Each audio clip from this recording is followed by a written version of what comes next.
right?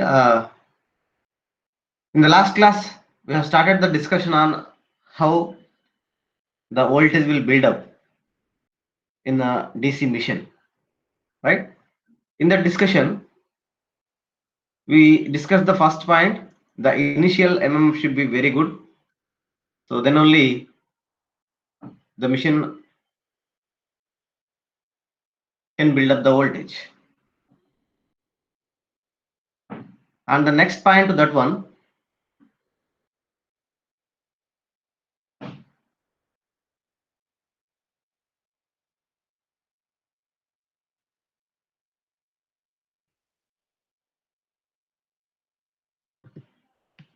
the second point that you have to remember here is the field winding terminals, right? The main field winding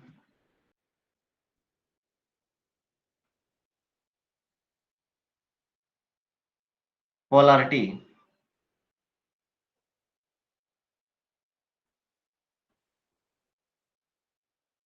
should be positive.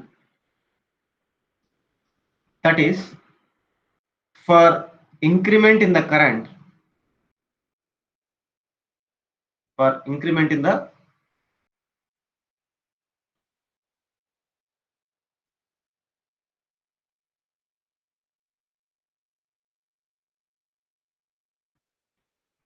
field current, the flux has to increase. Has to increase. So sometimes there is a chance that so whenever you are increasing the field current, the flux may decrease. But so whenever the field current is increasing, so as a result, the flux has to increase. As a result, induced EMF will be increasing. So that the second priority is given to the field winding, and the first priority is given to the field flux.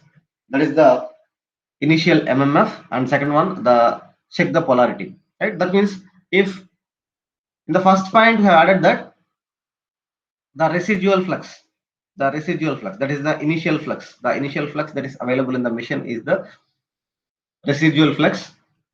And whenever the field current is zero, whenever IF is zero, the residual flux is somewhat say some 10 Weber, As a result, the EMF induced is some 2 volts. So without any field current, the machine is able to give 2 volts. Suppose if I am increasing the field current, so 1 ampere or 0.1 ampere initially, if you are increasing the field current to 0.1 ampere, then the flux has to increase to some 15 Weber, and the induced EMF EG should be equivalent to some 10 volts, so that it has to increase.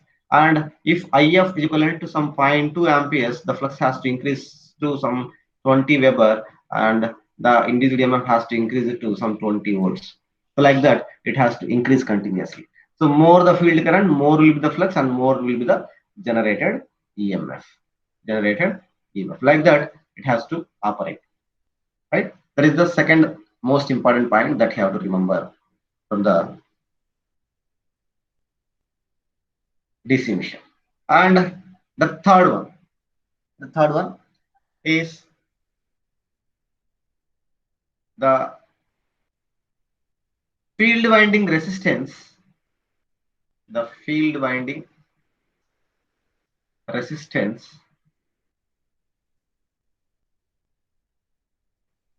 should be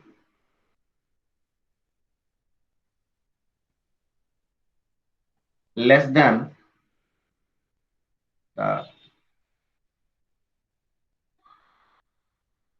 critical field resistance. Critical field resistance. The critical field resistance we are denoting with RC. Right? That means the critical field resistance is the resistance so beyond which the system fails to build up the voltage, right? It is the cutoff point. So at exactly the cutoff point, that means after the cutoff point, the machine fails to build up the voltage. Before the cutoff point, the machine can build up the voltage. The field winding resistance should be less than the critical field resistance. That is the third important point. And the fourth important point, the speed of the rotor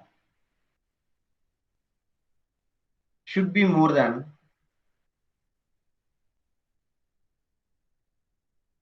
the critical speed NC, right? So the field of the speed of the rotor should be more than the critical speed. That means if you are rotating the rotor with your hand, then it is not possible to use the EMF. Suppose you are rotating the rotor with 2 rpm, 10 rpm, 30 rpm, 40 rpm, like that. It is not at all possible to induce the EMF, and you are able to rotate the rotor at somewhat higher speeds.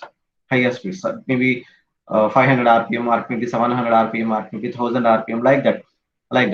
You are able to rotate the rotor at somewhat higher speeds. Then only it is possible to induce the EMF, right? The minimum speed that the machine fails to build up the voltage, right? Below which the machine fails to build up the voltage is the critical speed. So below, if you are rotating below that one, you are unable to induce the EMF. You are always has to rotate the rotor beyond that speed, right? That you have to fix, right? And RC and NC will be calculated from the open circuit characteristics or the magnetization characteristics of the machine, right? So remember, RC and NC will be calculated from open circuit characteristics.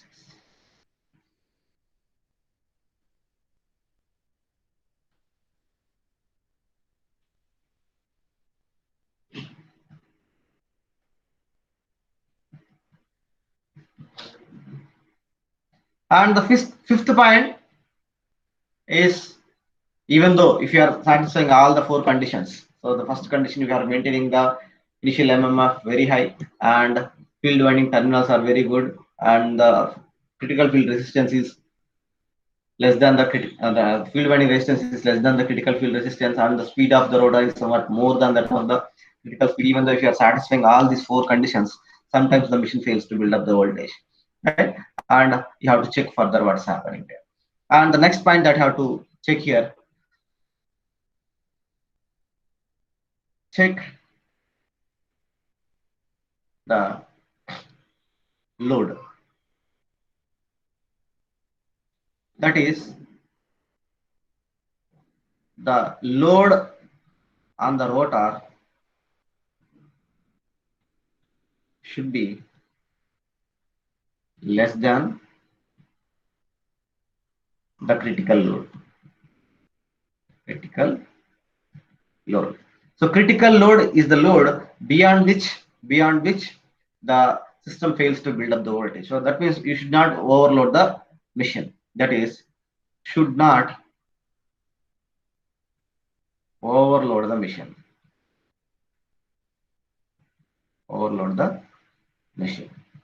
So everywhere you should not overload anything here, right? So whenever you are overloading the machine fails to build up the voltage, right? And even though if the machine fails to build up the voltage, even though if you are satisfying all the five conditions, the machine fails to build up the voltage, you have to check the next connection, the sixth one.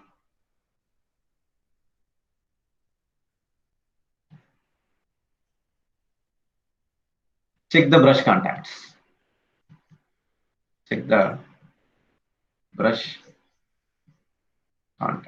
So at the brush contacts, so there may be, that means there may be a long gap between the commutator segments and the brush contacts, so that the machine is unable to get the EM, even though it is inducing the EMF, right?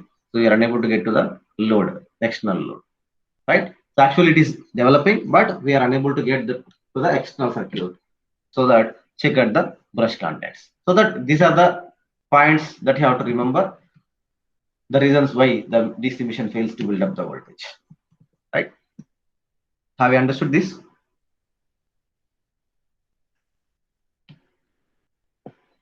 And from your syllabus, the next thing is you have to discuss about the characteristics and applications of DC generators.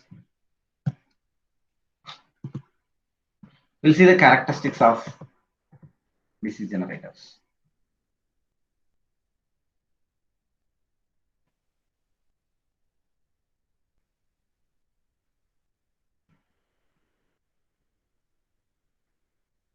Characteristics and applications of DC generators.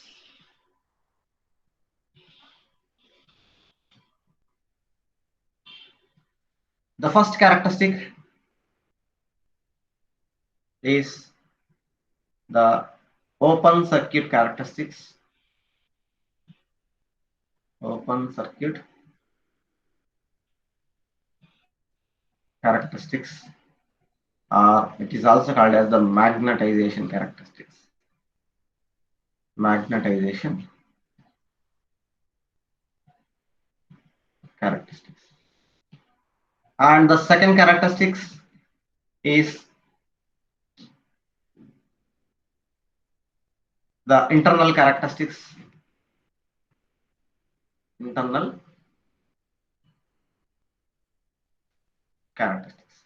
The open circuit characteristics will be drawn for the field current versus the no load induced EMF. Why? Because it is an open circuit. Under open circuit condition, the load on the machine will be no load. So that I am writing it as E0, E0. The internal characteristics will be drawn for the armature current versus the induced EMF EG. Induced EMF EG. Not induced EMF, it is also correct. No problem. And the next characteristic will be drawn for the external characteristics.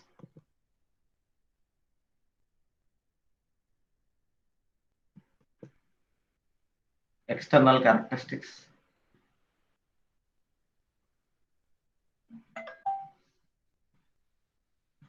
It will be drawn for the armature current versus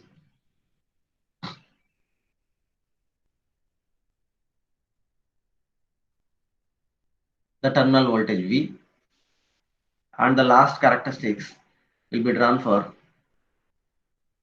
it's better to take the no load voltage here, the actual induced EMF.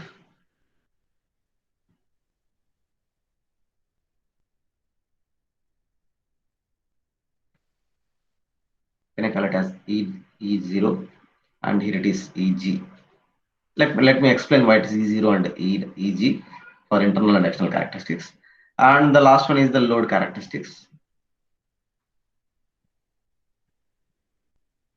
So it will be drawn for the load current versus the load voltage, the terminal voltage.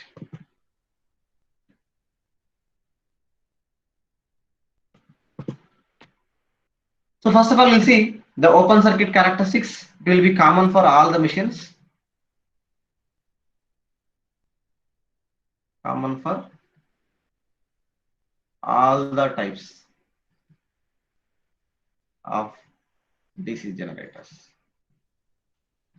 It may be shunt, series, or separately excited, or it may be compound, differential compound, or cumulative compound for any generator. So the open circuit characteristics will be same. So the first of all, we'll see the open circuit characteristics or the magnetization characteristics. Open circuit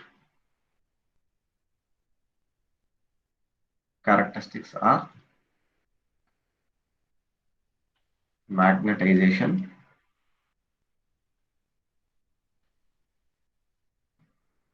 characteristics.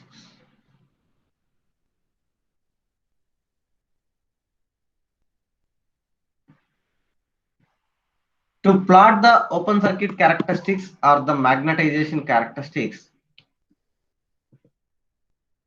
So we have to take a DC generator whose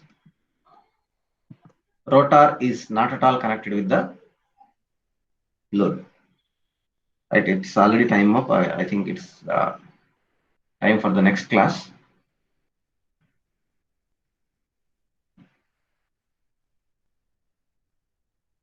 Right, so most of the time wasted today because of some disturbance in the Chrome here. So we'll discuss in the next class about the open circuit characteristics or the magnetization characteristics. And that's all for today. And we'll discuss by tomorrow. If you are having any doubts in the voltage buildup of the DC machines, please discuss.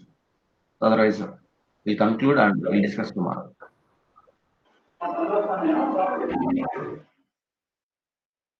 Right? No, sir. Okay, thank you, all of you. Thank you.